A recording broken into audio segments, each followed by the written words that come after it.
Good afternoon. My name is Mike Queen. I'm with Mobile Power. We're here at Frazer to show the MEPS system mounted on a Ford truck. We have the hood open here. Our generator itself is mounted on the driver's side of this particular truck, right underneath the turbo hoses. It's mounted in its own bracket. We don't disturb the OEM alternators. It's just an addition to, not a replacement of. It generates three-phase power, which is the high power we need to run through our ACU box to control the air conditioning and different things that are on the vehicle. It's got a 30-inch pigtail on it that has an 8-pin Anderson connector.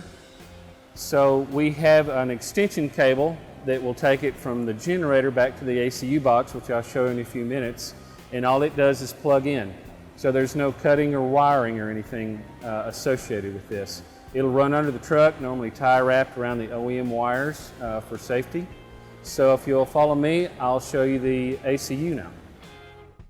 So we're back here in the compartment where they've mounted the ACU.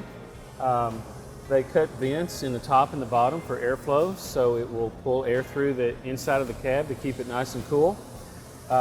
The generator cable that goes under the hood comes in right here.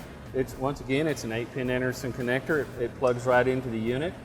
Right beside it is your AC power out.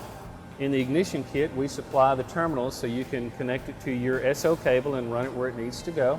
Once again, it's plug and play after that point. The next plug here is our keyed ignition. It's also a 6-pin Anderson connector. It plugs in here and then it's connected to a keyed ignition source on the truck. That way when the truck is running, we're on, and when the truck shuts off, we also turn off.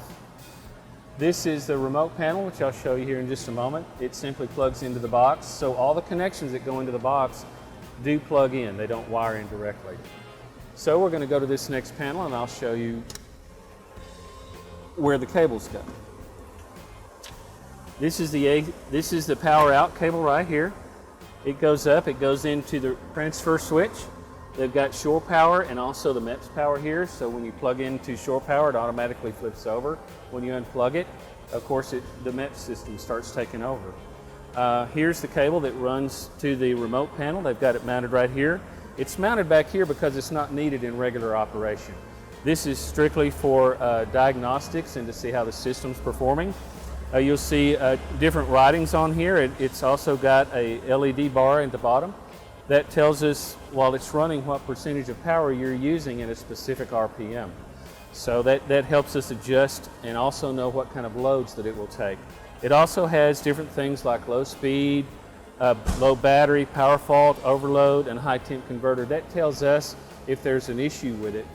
So it's all self-contained, and they've mounted it back here with their electronics. Thanks for watching. If you have any questions about the MEPS on a Frazer, please give Frazer a call. They'd be happy to help you.